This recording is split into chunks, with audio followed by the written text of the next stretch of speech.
బడి పిలుస్తోంది ఉద్యమంలా మారిన చేరికల యజ్ఞం. చిన్నారుల భవిష్యత్తు కోసం గ్రామాల్లో దిగిన అధికారులు.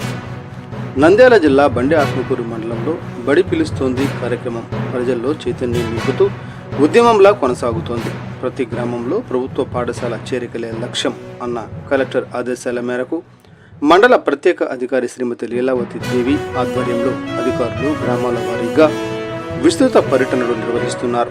మంగళవారం ఈర్నపాడు గ్రామంలో ప్రత్యేక అధికారి లీలావతి దేవి ప్రభుత్వ హైస్కూల్ను సందర్శించి రెమెడియల్ క్లాసులను పరిశీలించారు. అనంతరం అంగన్వాడీ కేంద్రాలను తనిఖీ చేసి 5 ఏళ్లు పూర్తి చేసుకున్న చిన్నారుల తల్లిదండ్రులను నేరుగా వారి ఇళ్ల వద్ద కలుసుకున్నారు.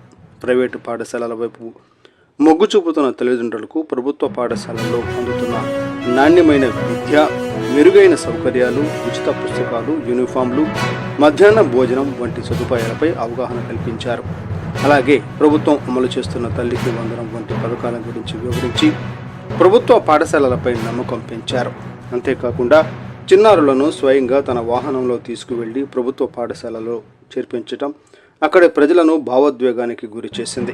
అధికారిని చూపిన మానవత్వం, విద్యపై ఉన్న అంకితభావం గ్రామస్తుల ప్రశంసలు అందుకుంది. తదుపరి ఎస్సీ కాలనీలో నిర్వహించిన కిషోరి వికాస కార్యక్రమంలో బాలికలకు విద్యా ప్రాముఖ్యత, కెరీర్ లక్ష్యాలు, బాల్య వివాహాల వల్ల కలిగే నష్టాలు, బాలల హక్కులు, చట్టాలు, హెల్ప్ లైన్ నెంబర్లపై అవగాహన కల్పించారు.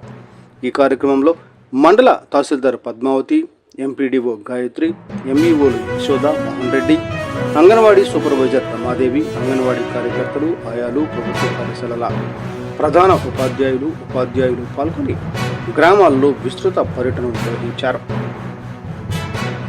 స్పెషల్ ఆఫీసర్ లీలావతి మాట్లాడుతూ ప్రభుత్వ పాఠశాలల్లో ప్రస్తుతం నాణ్యమైన విద్యతో పాటు విద్యార్థుల భవిష్యత్తుకు ఉపయోగపడే అన్ని సౌకర్యాలు ప్రభుత్వం కల్పిస్తోంది.